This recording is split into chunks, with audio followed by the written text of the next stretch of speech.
My name is Alice Lawson, and I was 27 years old when my father erased me from his life with a voicemail. It came in just after 10 p.m. on a Tuesday, the kind of quiet weekday night where nothing dramatic is supposed to happen. I'd just gotten out of the shower, hair still damp, wrapped in an oversized t-shirt and sweatpants, carrying a bowl of reheated pasta to the couch like it was a small reward for surviving another workday. I remember noticing the missed call almost by accident, my phone lighting up on the coffee table, vibrating softly against the wood. It was from my father. That alone made me pause. We weren't close. We never had been. But he also wasn't the kind of man who left voicemails. He believed emotions were weaknesses best swallowed, and conversations were meant to be short, efficient, and usually instructional. If he needed something, he called.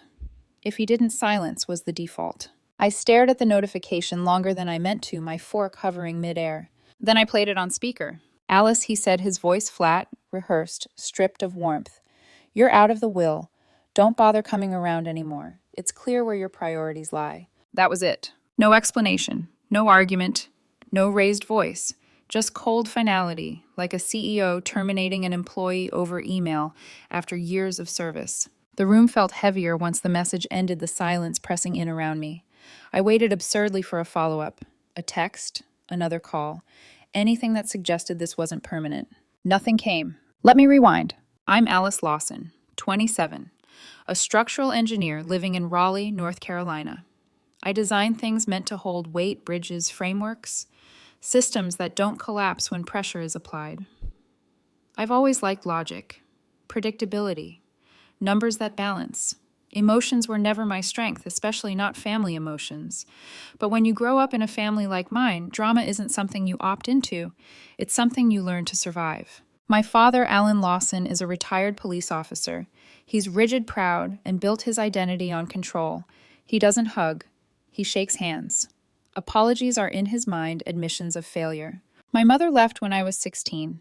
One night she packed a suitcase, kissed my forehead while I pretended to sleep, and disappeared.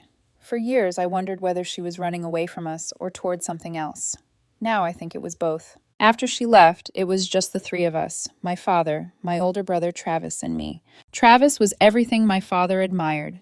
Confident, loud, fearless. The golden son, high school football captain, the kind of boy who could wreck a car, fail a semester, and still be praised for learning through experience. I was the opposite. Quiet, responsible, straight-A student. The daughter who fixed things without being asked and stayed out of trouble. I didn't demand attention, and I think that's why I never got it. I was useful, not cherished. Still, I tried. Even after I moved out, I showed up. Birthdays, holidays, gifts mailed on time, calls placed even when I wasn't sure he wanted to hear my voice. I told myself that maintaining peace was enough, that maybe someday he'd say he was proud of me. I didn't realize I was just postponing the explosion. Because the truth, the one I would only fully understand later, was that in my family, love had conditions. And the moment I stopped being convenient, I stopped being family. And that voicemail was only the beginning. If I'm honest, the voicemail didn't blindside me as much as it should have. By the time my father told me I was out of the will, the ground beneath our family had already been cracking for months. I just hadn't wanted to admit it yet. I'd spent my whole life convincing myself that if I stayed calm, reasonable, useful, if I didn't make waves, things wouldn't fully fall apart. That illusion officially died the night my brother dragged me into his mess and called it family. Travis had always been good at reinvention. Not the kind that comes from growth, but the kind that comes from confidence. If he said something with enough conviction, people believed him. Or maybe they just wanted to. After drifting through a few half-finished ventures, personal training, a failed sports apparel brand, some vague consulting gig, he announced he was getting into real estate. Real estate in Travis language meant he'd flipped one house during a good market and decided he was a visionary. At first, I didn't think much of it. He'd always chased big ideas with short attention spans. But then one afternoon, about a year ago, my phone rang while I was reviewing load calculations at work. His name flashed on the screen. That alone was unusual. Travis never called me just to talk. Evie, he said, voice overly cheerful, stretching the nickname I hated like we were suddenly close again. What's up, genius? I already knew something was wrong. Hey, Travis, I said cautiously, swiveling my chair away from my desk. What's going on? He launched straight into it, no build-up. He never did subtle. He told me about a second property he'd bought, bigger, riskier, full of potential. He talked fast, bouncing between excitement and urgency's words tumbling over each other. "I've got a loan lined up," he said. "Everything's good. Just need a cosigner. Temporary thing. Few months tops." My stomach tightened. "A cosigner," I repeated. "For how much?" There was a pause, just a fraction of a second too long. "400," he said casually, "give or take. $400,000. "That's not pocket change, Travis," I said carefully. "That's my credit, my future." He laughed like I'd told a joke. "Relax. You're not paying anything. It's just a formality. You've got great credit, banks love that. You're the only one I trust." That word trust was bait. Always had been. I told him I needed time to think. He said sure, no pressure. But pressure came anyway. The next day my father called. His tone was light, almost dismissive, like he was calling to ask me to pick up milk on the way home. "It's just paperwork," he said. "You're not paying a cent. Travis needs support right now." "I'm not comfortable with this," I replied. "That's a huge loan." "Don't you believe in family?" he shot back. There it was, the phrase he'd used my entire life to shut down my objections. "Don't you believe in family?" As if saying no meant betrayal, as if boundaries were moral failures. He went on about loyalty, about sticking together, about how Travis was under pressure and needed people who didn't flinch when things got hard. What he didn't say, but what I heard anyway, was that my job, once again, was to absorb the risk, so Travis could chase glory. I spent that night staring at the ceiling of my apartment, replaying every warning sign I knew better than to ignore. Travis's history of impulsive decisions, his aversion to details, the way my father minimized consequences when they applied to him. And yet beneath all that logic, there was something softer and more dangerous driving me. Hope. The stupid, persistent hope that if I did this, if I showed up when it mattered, my father might finally see me as more than a utility, that maybe for once I'd be chosen without comparison. So I agreed. We drew up the paperwork with the understanding that my name would be removed once the project stabilized. I asked questions. I made notes. I told myself I was being cautious. But I was also lying to myself. For a while, everything was quiet. Travis stopped calling. No news was apparently good news. I didn't ask for updates and no one volunteered them. I focused on work on my routines, on pretending I hadn't tied my financial future to a man who treated planning like an afterthought. In hindsight, the silence should have terrified me, because it wasn't stability. It was the calm before they expected me to clean up another mess. And when it finally came, it didn't arrive with an apology or a warning. It came disguised as gratitude and entitlement. The birthday dinner was supposed to be harmless. That was how my father framed it when he texted me the address, just steak. Nothing fancy, as if the simplicity of the plan erased the tension that had been building for months. I almost didn't go. Something in my chest tightened the moment I read the message, an instinctive warning I'd learned to ignore over the years. Don't overthink it, I told myself. Show up, smile, keep the peace. The restaurant was downtown, one of those places with dark wood paneling, dim lighting, and prices that dared you to ask what cut of meat you were ordering. Travis was already there when I arrived, leaning back in his chair like he owned the place. Next to him sat his new girlfriend, a woman I'd never met before, already mid-story phone angled just slightly upward as if the room itself were content. She barely looked at me when I said hello. My father stood to shake my hand, not hug me. He never hugged me. His grip was firm, assessing like he was checking whether I'd changed since the last time he saw me. I hadn't. Not in any way he cared about. Dinner started with small talk, weather, traffic. Travis talking loudly about renovation permits and market timing like he was hosting a seminar. I listened quietly, sipping my water, nodding when expected. I hadn't said more than a handful of words when my father lifted his glass. I just want to say he began voice carrying easily over the clink of silverware. "I'm proud of you, Travis." Travis grinned. "Building something from the ground up," my father continued, eyes fixed on him. "Taking risks. Making real moves." Then, almost as an afterthought, he added, "Unlike some people." He didn't look at me when he said it. The words landed anyway. I blinked, unsure whether I'd heard him correctly. Maybe I was being sensitive. Maybe this wasn't about me. But then Travis turned, smirked, and said, "Yeah, not everyone's cut out for that kind of pressure." I felt heat creep up my neck. "I design the structures people live and work in," I said lightly, forcing a smile. "Someone has to make sure buildings don't fall down." Travis chuckled. "Design's easy. Anyone can draw lines on a computer." My fork paused halfway to my mouth. My father nodded, as if this were a reasonable observation. as if Travis had just offered insight rather than dismissal. No correction, no defense, not even a glance in my direction. Something inside me folded in on itself, small and sharp. This wasn't new. It was familiar every holiday where I'd shown up with gifts and left feeling invisible. Every time I'd accomplished something and watched it be reframed as less impressive than Travis's latest gamble. I swallowed hard and went quiet. The rest of the dinner passed in a blur. Travis talked. His girlfriend filmed. My father listened like a proud sponsor. I existed in the margins, present only as contrast. On the drive home, anger finally bubbled up.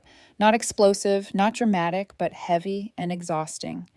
The kind that settles deep and makes you question how many times you've swallowed things you shouldn't have. I told myself it didn't matter, that I had my own life, my own apartment, my own career, that I didn't need their approval. And for a few hours, I almost believed it. The next morning, I woke up early, went to work, and buried myself in calculations.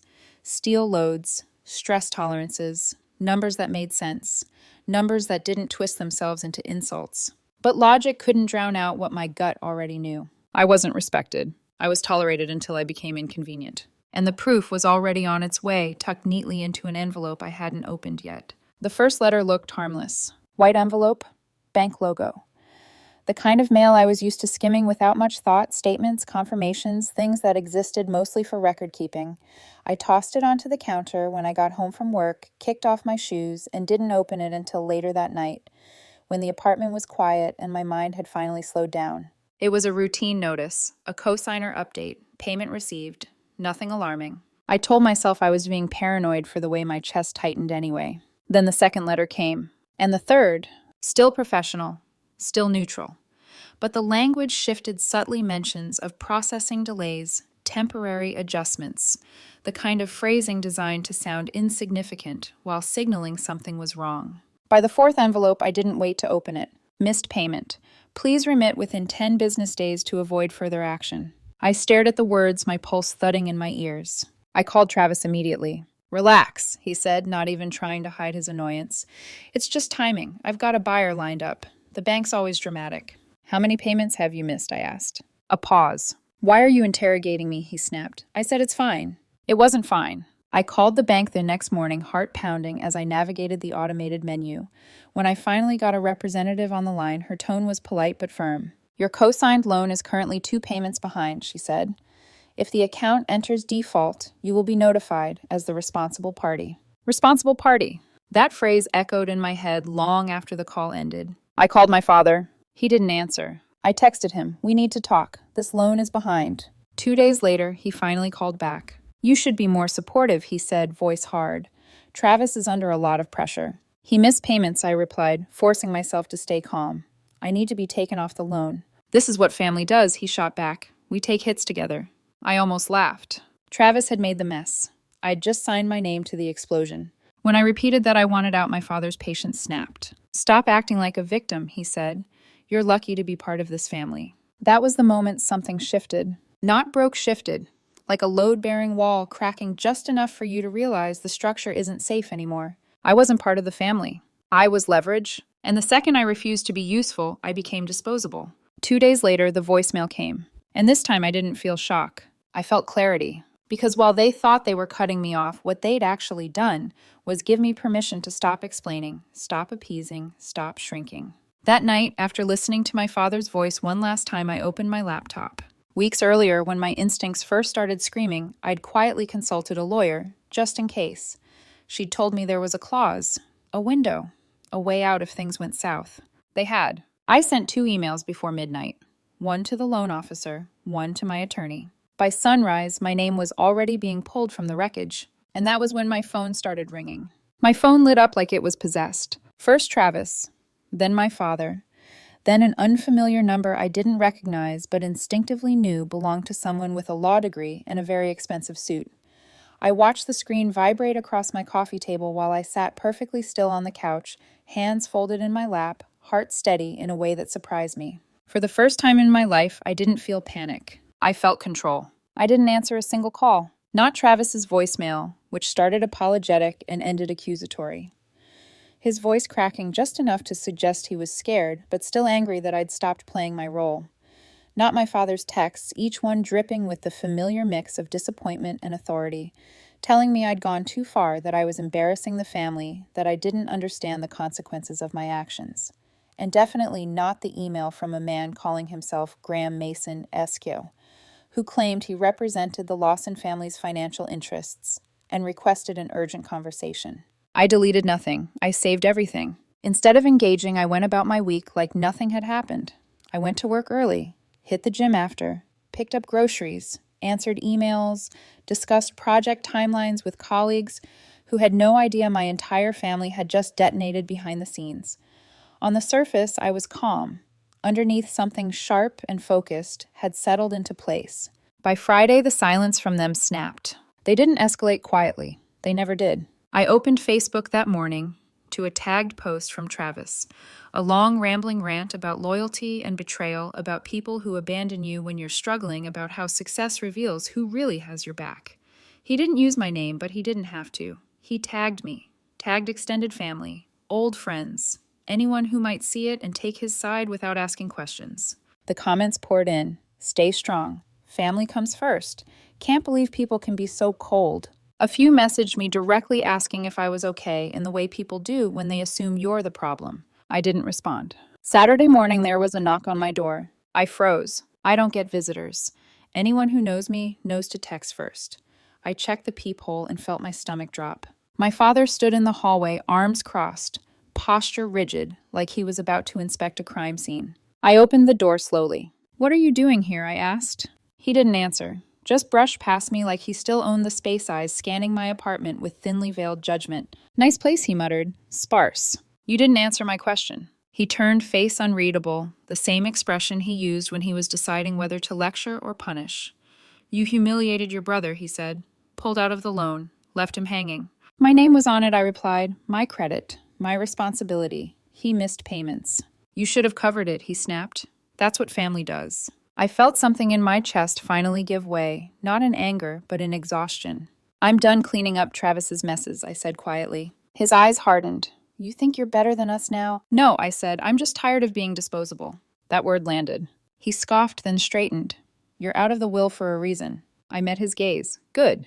That stopped him. Not because it hurt, but because it meant his favorite weapon no longer worked. He left without another word. A few days later, a courier delivered a thick envelope to my door. Hand-delivered. Dramatic. Inside was a legal notice Travis had defaulted. The bank was calling the loan due, and they were demanding repayment from me. Except they couldn't, because 2 weeks earlier I'd triggered a release clause citing breach of agreement and financial misrepresentation. My lawyer had filed everything. It was airtight. They weren't just trying to save Travis. They were trying to bury me with him. And that was when I realized something important. This wasn't a family conflict anymore. It was a war. And for the first time, I wasn't playing defense. War has a way of changing the rules without announcing it. I realized that the moment my personal life spilled into public view, not through conversation or confrontation, but through narrative, their narrative. The kind carefully shaped to make me look cold, ungrateful, and dangerous without ever saying it outright. Travis had always been good at that, at playing the wounded hero while someone else absorbed the blame. The Facebook post was just the opening salvo. By Monday morning, the story had traveled. Extended relatives I barely spoke to stopped liking my photos. A cousin I hadn't seen in years sent a vague message about praying for reconciliation. Someone forwarded me a screenshot from a family group chat I wasn't part of anymore.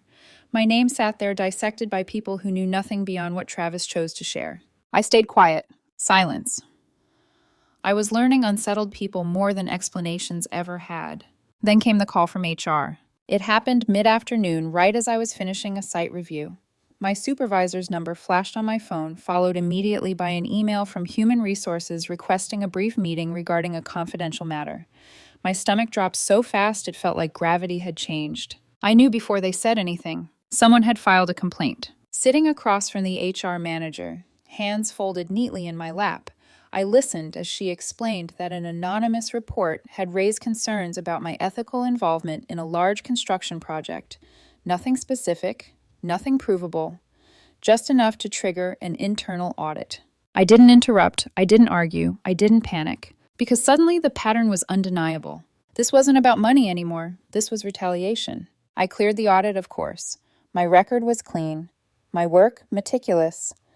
But the damage had already been done, not to my career, but to any lingering illusion I had left about my family's limits. They were willing to hurt me.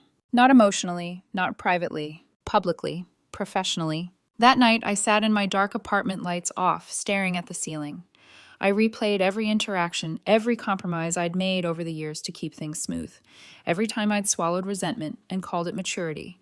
Every time I'd been told to be the bigger person. I finally understood the cost of that role. Being the bigger person had made me the easier target. So I stopped being passive. I didn't lash out. I didn't post rebuttals. I didn't defend myself online. Instead, I documented everything.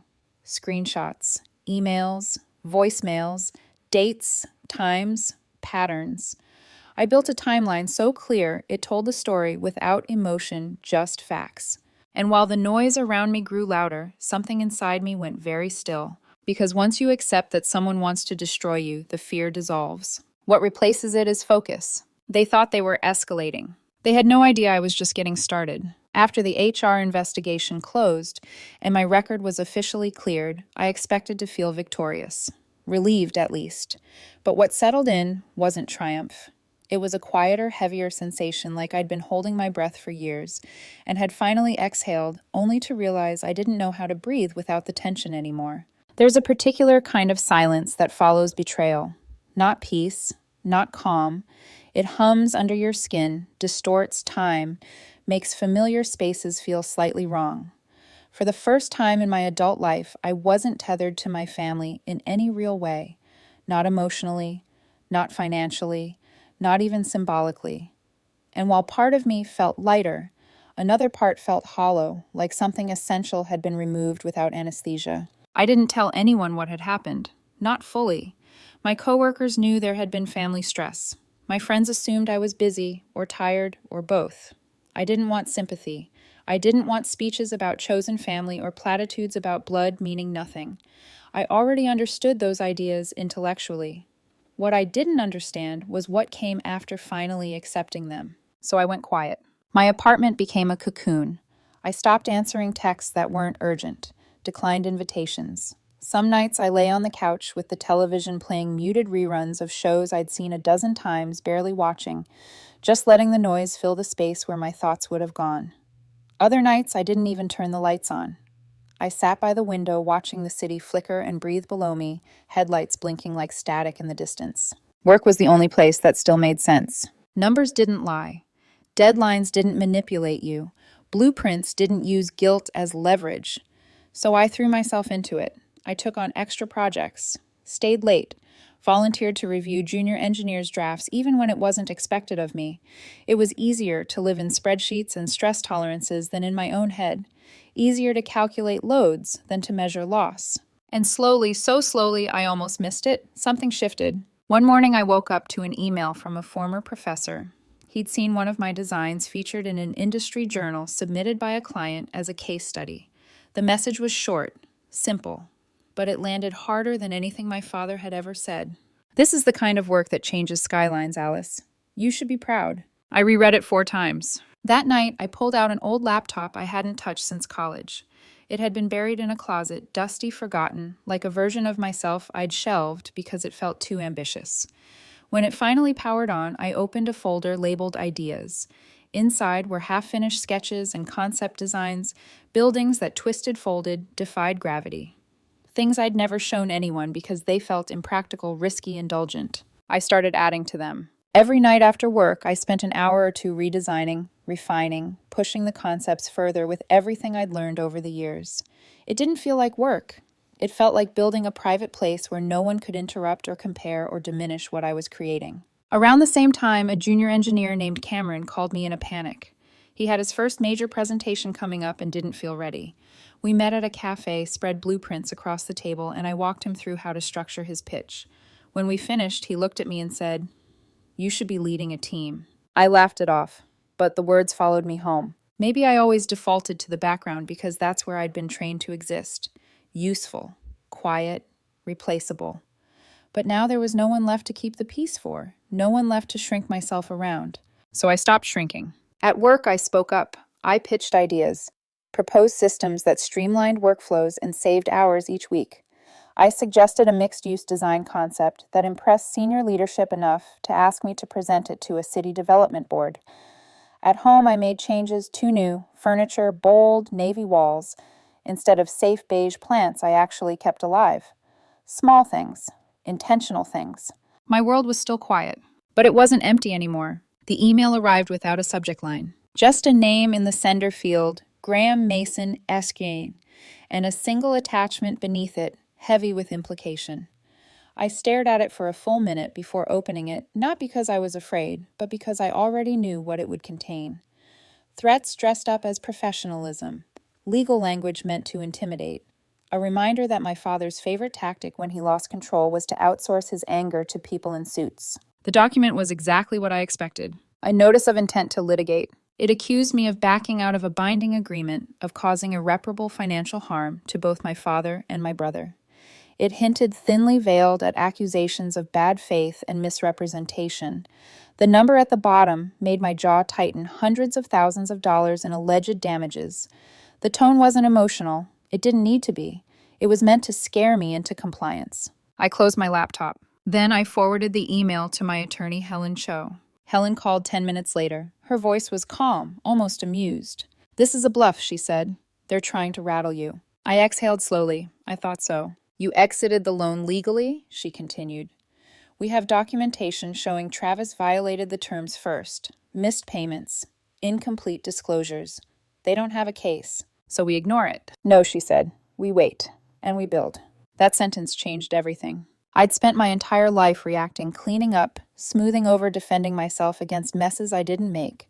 But we build implied something different. It meant I wasn't just escaping anymore. I was preparing. And once that switch flipped, I knew exactly where to start. I became meticulous. Every email between me and Travis over the last 2 years went into organized folders. Every voicemail from my father, screenshots of text messages, dates, times, patterns. I archived bank notices, legal correspondence, even social media posts that referenced me indirectly. I wasn't collecting out of spite. I was assembling a record, a narrative that spoke for itself.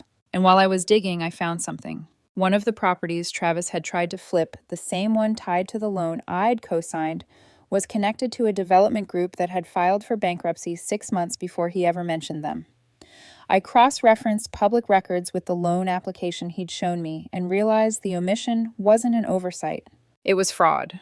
Travis had failed to disclose a critical partnership, one that, if known, would have changed the bank's risk assessment entirely. Helen confirmed it the next day. "This isn't just a defense," she said. "This is leverage." I felt something cold and steady settle into my chest. I wasn't just protected. I was dangerous. Still, I didn't act right away. I waited. Let them think I was rattled. Let them assume silence meant uncertainty. While they postured, I started laying groundwork elsewhere. I reached out to people from my past, old classmates, former colleagues, even a financial advisor I hadn't spoken to since freshman year of college. I didn't ask for favors. I asked questions. I built a quiet network of insight and perspective, one conversation at a time. And then I did something unexpected. I started a blog, anonymous, low-key, no promotion. I called it Collateral Damage. It wasn't about revenge. It was about pattern stories of being used by family of love, turned into leverage of people who were praised for their stability, right up until someone decided to exploit it. I fictionalized details, changed names, protected myself legally. People found it anyway. Emails started coming in. Comments. Stories that echoed mine so closely it was unsettling. Strangers thanking me for articulating something they'd never been able to name. The blog grew slowly, organically, like a secret passing from hand to hand.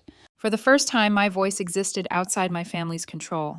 They'd spent years trying to silence me. They had no idea I was building a microphone. And I wasn't done yet. The text message came in on a Friday afternoon. No greeting, no signature. Just 4 words that told me everything I needed to know. "You're going to regret this." I didn't need a name. The tone alone gave him away. My father. I stared at the screen for a long moment, waiting for the familiar surge of anxiety to rise. It didn't. Instead, I felt something almost comical, like watching someone threaten you with a weapon you'd already dismantled. I forwarded the message to Helen, added it to the folder, closed my phone. Because by then, the momentum had shifted in ways they couldn't see yet. A week earlier, I'd met with a journalist. Local investigative sharp, the kind of reporter who didn't chase drama but followed paper trails until they ran out of lies. I hadn't given her everything, just enough to spark curiosity. A failed development group, omitted disclosures, a co-signed loan used under false pretenses. I stayed anonymous, careful, precise. She did the rest. Public records, financial filings, bankruptcies buried beneath optimistic press releases, patterns no one had bothered to connect because no one had been personally burned by them before. Until me. The article dropped on a Wednesday morning. It wasn't sensational, no dramatic headline, no accusations in bold font, just facts laid out cleanly, methodically, devastating in their restraint. By noon, Travis's phone was disconnected. By evening, his social media accounts went dark. And that night, my father called. I hadn't heard his voice directly in months. When I answered, it sounded thinner. Controlled, but strained. "Alice," he said, "we need to talk." About what I asked. A pause, long enough to feel intentional. "The situation," he said. "It's gone too far." I leaned back in my chair, looking out at the city skyline glowing through my apartment window. The same skyline I helped shape in small, invisible ways every day. "You're right," I said calmly. "It has." He cleared his throat. "The article. The bank. Travis is under a lot of stress." The words were almost comforting in their predictability. "And you want me to help fix it," I said. Silence. There it was. No apology, no accountability, just expectation. "I already did," I replied. I told the truth. His voice hardened. "You embarrassed this family." I smiled, though he couldn't see it. "You tried to destroy me." Another pause, this one heavier. "You should have come to us," he said quietly. "I did," I answered. "For years." That was when the mask slipped. The irritation, the entitlement, the familiar cadence of blame. "You've always been ungrateful," he snapped. I let him talk, let him unload decades of resentment like it was still my job to absorb it. And when he finally stopped, I spoke once. "You left me a voicemail telling me I was out of the will," I said. "You allowed your lawyer to threaten me. You let Travis try to sabotage my career. And now that it's backfired, you want my help." He started to respond. I hung up. That night I slept better than I had in years. The fallout came fast. The bank officially flagged Travis's loan as fraud-related. Cosigner liability was voided retroactively. My credit cleared. My name was removed cleanly, permanently. Travis was barred from securing commercial loans without oversight. His real estate career ended not with a scandal, but with silence. And then came the countersuit. Helen filed it without fanfare. No press, no announcements, just airtight paperwork. Fraud, defamation, financial endangerment, emotional distress. Every claim backed by documentation they hadn't realized I'd been collecting for years. Their lawyer folded in 10 days. The settlement included 6 figures, a formal retraction, and a non-disparagement clause that barred them from contacting me ever again. I accepted, not for the money, but because I wanted the truth on record, and because I wanted it finished. The settlement finalized quietly. No courtroom drama, no last-minute confessions, just signatures, timestamps, and a judge's approval that sealed the truth into something official and immovable. 6 figures transferred, a formal retraction filed, a non-disparagement clause that barred my father and my brother from contacting me directly or indirectly ever again. When Helen called to confirm everything was complete, I thanked her, hung up, and sat there in silence. I didn't feel victorious. I didn't feel relieved. What I felt was something steadier and deeper, like a weight I'd been carrying for so long that I hadn't noticed how crooked it had made my posture finally lifted. My shoulders relaxed, my breathing slowed. The world didn't suddenly glow brighter, but it stopped pressing in. Travis vanished from my life almost immediately after that. His social media accounts stayed dark. The last I heard through a mutual acquaintance, not curiosity, he'd moved out of state and was working on himself. Whatever that meant, it was no longer my concern. My father sold the house we grew up in. Downsized. Quietly. No farewell messages. No final attempt at control. The will was never mentioned again. And for the first time, I realized how little I cared. People who use inheritance as leverage don't actually have anything to give you. What they want isn't legacy, it's obedience. My life, meanwhile, kept expanding. The startup I'd been consulting for offered me equity and a permanent role. My company promoted me to senior project lead after a reshuffle in management. My blog, Collateral Damage, grew into something I never expected. Emails poured in from people who said my words helped them recognize manipulation they'd normalized for years. Speaking invitations followed. Consulting opportunities. Quiet, meaningful work that felt aligned with who I was becoming, not who I'd been forced to be.